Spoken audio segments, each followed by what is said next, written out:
और स्मरण करेंगे पंच परमेश्वरी भगवान का। नमो अरिहन्ताणं,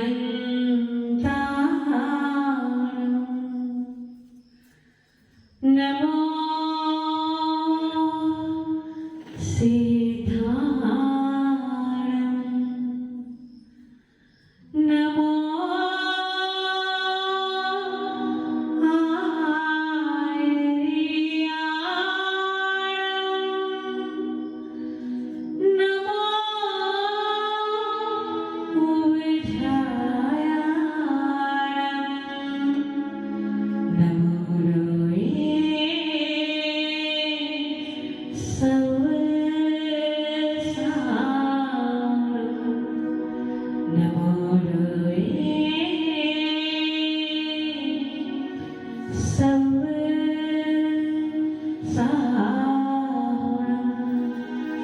बोलिए परमेश्वरी भगवान की, परम पूज्य वासुदेव ईश्वर श्रीमान साईं महाराज की, परम पूज्य तपस्वी सम्राट ईश्वर समधी साईं महाराज की।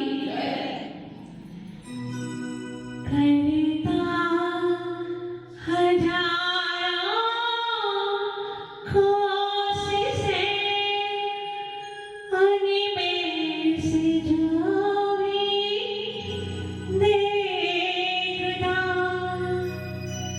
निर्णय न फिर भी पास है, मानव होया कि देवता, मानव होया कि देवता। बुद्धि कष्टि से बने श्रीमति गुरु प्रतिमा सिद्ध, गुरुदेव मेरे शीश पर नित आपका ही हाथ हो। बोलिए राज समाज में से सुंदर साईं गुरुदेव की। ज्ञान ध्यान तप चारित को जो जन्म देती, ऐसी जीने वाणी माँ को मेरा सब प्रणाम है।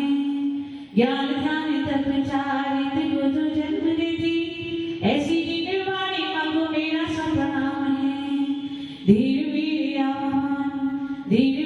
आवान जो बनाती ज्योतिमान, ऐसी जीनी देवी प्रिया को सब प्रणाम है। मान सम्मान करना सिखाती गुरुओं का, मान सम्मान करना सिखाती गुरुओं का, ऐसी जीने वाली माँ को मेरा सब प्रणाम है। ओंकार रूप और सजमती रूप है जो, ऐसी जीनी देवी की प्रिया को सब प्रणाम है, ऐसी जीनी देवी की प्रिया को सब प्रणाम है। बोले द्वार सांचवाड़ी माता की, बोले समस्त आचार्य संघ की। मंच पर उपस्थित आचार्यों एवं समस्त साधुओं के चरणों में मेरा कोट से नमन वंदन। एक भजन हम प्राय सुनते हैं। जो बोएगा वही पाएगा, जो बोएगा वही पाएगा, तेरा किया सामने आएगा। सुख दुख है क्या फल कर्मों का, जैसी करनी वैसी भरनी, जैसी करनी वैसी भरनी। हम सब चाहते हैं कि यदि हमने आम का पौधा बोया है तो हमें क्या मिलेगा? आम के फल मिलेंगे। और यदि बबूल बोया है तो क्या मिलेगा? बबूल मिलेगा।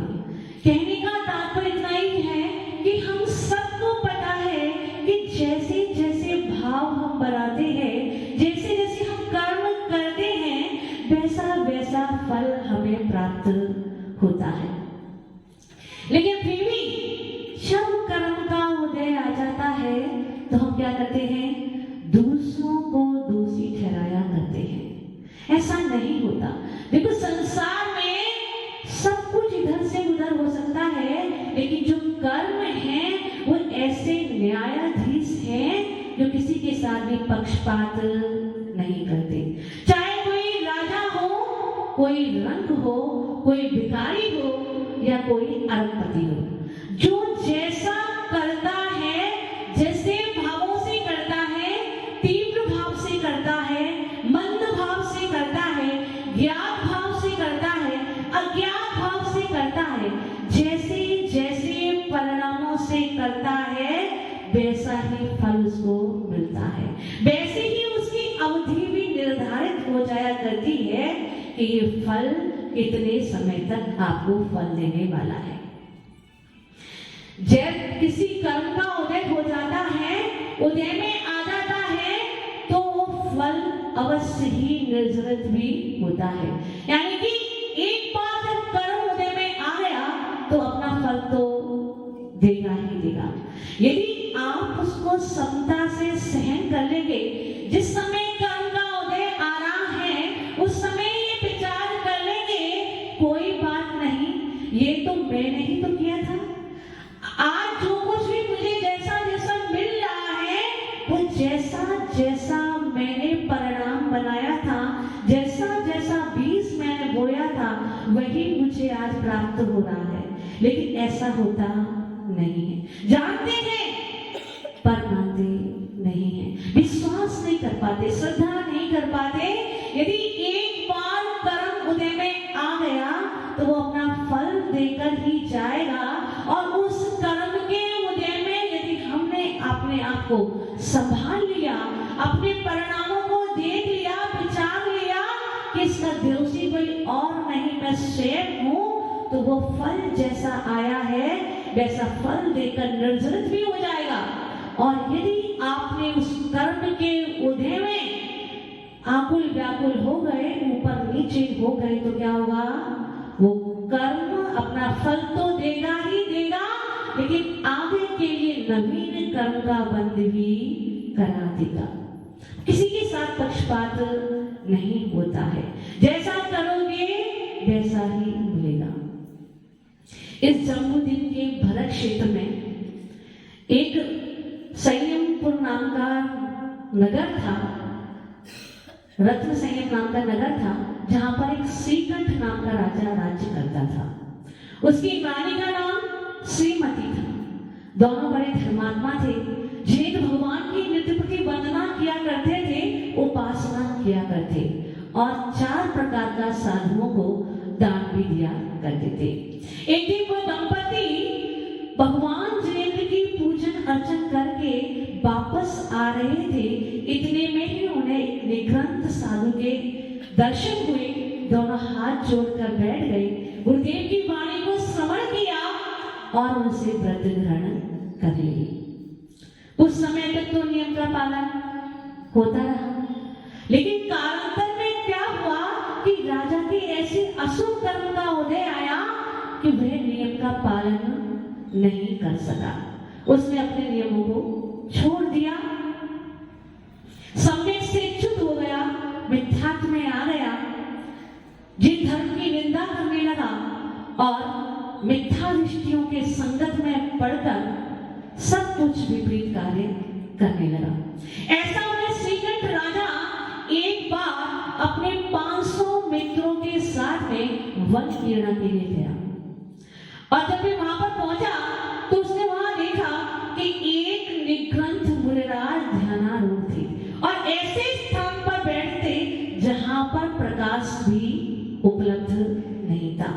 शरीर उनका धूल दूषित हो रहा था, ध्यान में आरूढ़ थे, इधर उधर की उन्हें कोई भी चिंता, कोई भी परवाह नहीं थी।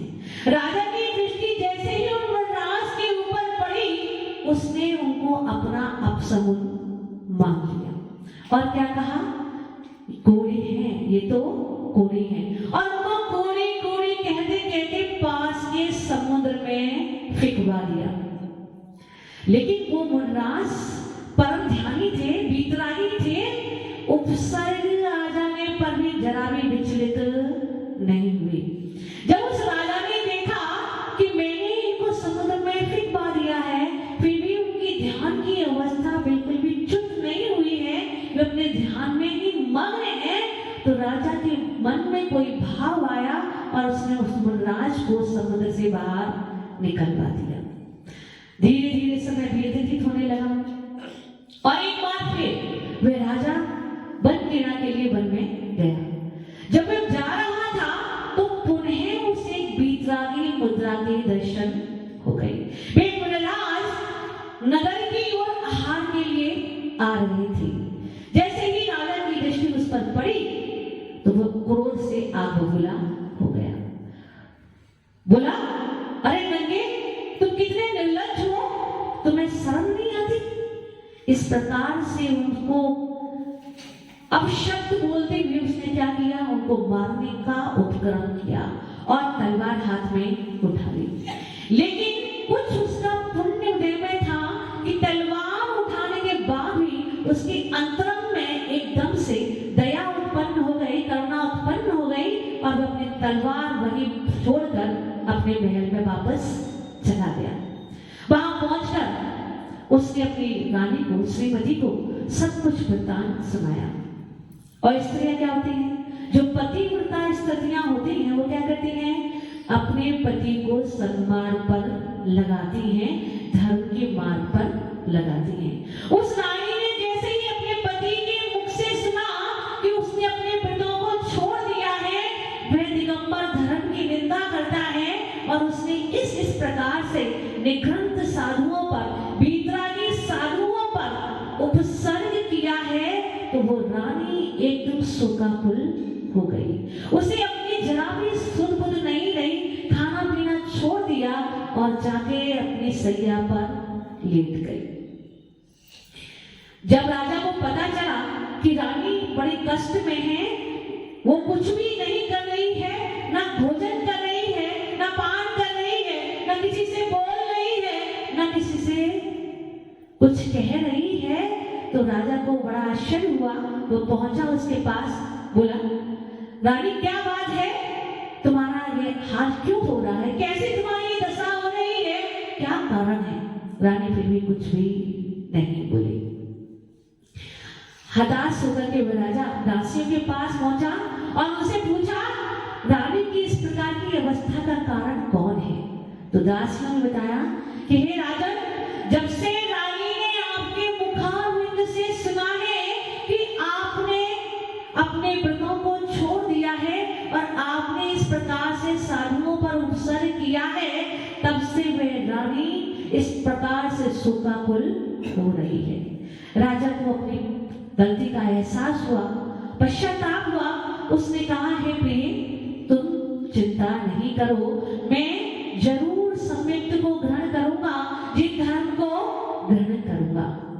रानी राजा की भावना को और दृढ़तर बनाने के लिए एक मुनराज के पास ले गई। तो मुनराज जो थे, बड़े ज्ञानी थे, ध्यानी थे, उन्होंने बताया कि यदि तुम अपने पाप कर्मों से निवृत्ति चाहते हो तो सिद्ध चक्र की आराधना करो। उस राजा श्रीकंठ ने रानी श्रीमती के साथ मिलकर 8 वर्ष तक सिद्ध चक्र की आराधना करी और उस सिद्ध चक्र की आराधना से वह राजा जाकर स्वर्ग में देव हुआ और वह रानी भी उसकी जाके देवी हुई। कालांतर में वही राजा का जीव आकर के श्रीपाल हुआ और चूंकि उसने मुनिराज को क्या किया था, कोड़ी कहा था, उपहास किया था, इसीलिए उसे अपने जन्म में, श्रीपाल के जन्म में कोड़ी बनना पड़ा। उसने उन मुनिराज को समुद्र में डलवा दिया था। इसीलिए जब वो श्रीपाल रानी रैन मंजूषा से विवाह करके हंसदीप की ओर जा रहा था, तो धवल सेठ के मन में उस रैन मंजूषा के प्रति काम की अग्नि ज्वलित हो गई और उस रानी को पाने के लिए उसने क्या किया, श्रीपाल को समुद्र में डलवा दिया। पर चूंकि श्रीपाल ने क्या किया था, मुनि को समुद्र में डलवाया था, लेकिन पुनः उनको निकाल लिया था। इसीलिए श्रीपाल भी इस जन्म में ज्ञानी था, उसने सिद्ध चक्र की आराधना की, स्मरण किया और वह भी समुद्र को पार करके वापस आ गया। उसने फिर क्या किया था, फिर एक मुनिराज को नंगा नंगा कहकर उनका उपवास किया था। तो उसे भी भांडों ने अपना पुत्र पुत्र कह करके उसको भांड साबित किया था। और इसी कारण से चूंकि उसने तलवार उठाई थी तो इस जन्म में भी उसे क्या करना पड़ा। रानी गुणमाला के पिता ने जब अवधि ज्ञानी मुनिराज से पूछा था कि हे प्रभु, मेरी इस कन्या का कौन भरतार होगा, कौन इसका स्वामी होगा, तो मुनिराज ने बताया था जो धीर वीर पुरुष समुद्र को पार करके आएगा और इस सहस्त्रकूट चैत्यालय के वज्रमयी किवाड़ों को खोल लेगा, वही इसका स्वामी होगा। तो जब श्रीपाल वहां पहुंचे, राजा ने बिना जाने, बिना उसका पूर्व भाव पूछे क्या किया, उसका विवाह गुणमाला के साथ में करा दिया था। तो जब वह राजा को पता चला कि ये भांड है, नीच कुल का है, तो राजा ने क्या किया, तुरंत क्रोध के आवेश में आकर के उसको सूली की सजा सुना दी। उसने क्या किया था, उसने मुनिराज के ऊपर तलवार से प्रहार करना चाहा था, इसीलिए उसे भी इस जन्म में सूली की सजा सुनाई गई। लेकिन चूंकि उसके मन में तुरंत ही दया का संचार हो गया था, तो इस जन्म में भी रानी रैन मंजूषा और गुणमाला ने मिलकर के इस उपद्रव को दूर किया और उसे अपने महल में वापस लेकर आए। तो कहने का तात्पर्य इतना ही है कि जो जो जिस जिस परिणामों से जैसे जैसे कार्य को करता है, अपने भावों को बनाता है, उसको उसी प्रकार से फलों को भोगना पड़ता है। रानी मैनासुंदरी की यदि बात करेंगे तो उसने क्या किया था, देखो कर्म का उदय कैसा होता है। जो राजा भूपाल था, भूपाल कौन था, मैनासुंदरी का पिता है ना, वो अपनी कन्या से बहुत प्रेम करता था। लेकिन जब मैना के कर्म का उदय आया,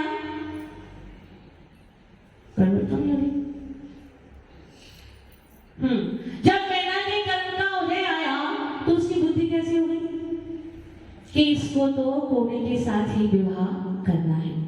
कहा तो वो राजकुमारी, सर्वगुण संपन्न कन्या, सुकोमल कन्या, जिसने सारे भोगोपभोगों की सामग्री जिसे सुलभता से प्राप्त थी, है ना। और कहा वह कोड़ीपति, बस्ता भूषण उसको पहनाए गए, नाना प्रकार के विविध सुगंधित वस्तुओं से उसका स्नान कराया गया, आभूषण पहनाए गए, लेकिन फिर भी शरीर से कोड़ की स्मरण तो आ ही नहीं थी। मंत्री समझा रहे हैं, रानी ने समझाया, सारी प्रजा आग्रह कर रही है कि हे राजन, आप ये क्या अनर्थ करने जा रहे हो, आपकी ये फूल सी सुकुमार कन्या कैसी इस कोड़ी के साथ में रहेगी। लेकिन उसके मन में जरा भी दया नहीं आई। क्यों? क्योंकि उसके कर्म का ही ऐसा उदय था। पूर्ण भाव में जब वो पटरानी थी, उसने भी क्या किया था, जिनेंद्र भगवान की प्रतिमा को छुपा दिया था। ये नहीं, थोड़ी सी गड़बड़ हुई। तो रानी कुल मिला के कहने का आशय ये है कि जब मैना के कर्म का उदय आया तो राजा भूपाल की बुद्धि भी वैसी हो गई और उसने क्या किया, मैना का विवाह उस कोड़ीपति के साथ में कर दिया। लेकिन जब उसके पुण्य का उदय आया तो वह श्रीपाल भी उस कोड़ से मुक्ति पा गया और कामदेव बन गया। तो जैसे जैसे परिणाम हम अपने जीवन में करते हैं, वैसे ही भावों को हमें भोगना पड़ता है। इसीलिए जब भी कर्म का उदय आए तो हम ये विचार कर लें कि ये मेरे ही कर्म का उदय है। ये कर्म जब उदय में आ गया है तो अपना फल देकर निर्जरित भी होगा, क्योंकि ऐसा कभी नहीं हो सकता कि कोई भी व्यक्ति हमेशा दुख में रहे अथवा हमेशा सुख में रहे। जैसे रात्रि के बाद दिन आता ही आता है, सुख के बाद दुख आता है, वैसे ही जीवन में परिवर्तन होता रहता है। जैसे जैसे कर्मों का उदय आता रहता है, जैसे जैसे कर्म हमें नचाते रहते हैं, वैसे ही वैसे हम फलों को भोगते रहते हैं। तो जब भी कर्म का उदय आए, आपके परिणाम खराब हो, आपका मन टूट जाए, आपका मन खिन्नता से भर जाए, उस समय विचार कर लो कि ये तो मेरा ही किया है। आज मैंने पाया है, यदि मैं हंस के भी सहूंगा तो भी मुझे सहन करना है, और मैं रोकर भी सहन करूंगा तो भी मुझे सहन ही करना है। वे कर्म तो किसी को भी छोड़ने वाले नहीं है। चाहे वो राजा सैनिक हो जिन्होंने महावीर भगवान की भक्ति की, तो भी उनको नरक में तो जाना ही पड़ा। तो सबको अपने कर्मों का फल भोगना ही पड़ता है। अपने कर्म के उदय में समता को धारण करें, अपने मन को शांत रखें, तो निश्चित रूप से आपका जो कर्म है वो ऐसे ही बिना ज्यादा परेशान किए आपको निकल जाएगा, और आपका नवीन बंध भी नहीं होगा। धैर्य धारण करें और अपने जीवन को मजबूत बनाएं, सुंदर बनाएं। बोले परम पूज्य आचार्य से सुंदर सानिध्य गुरुदेव की जय।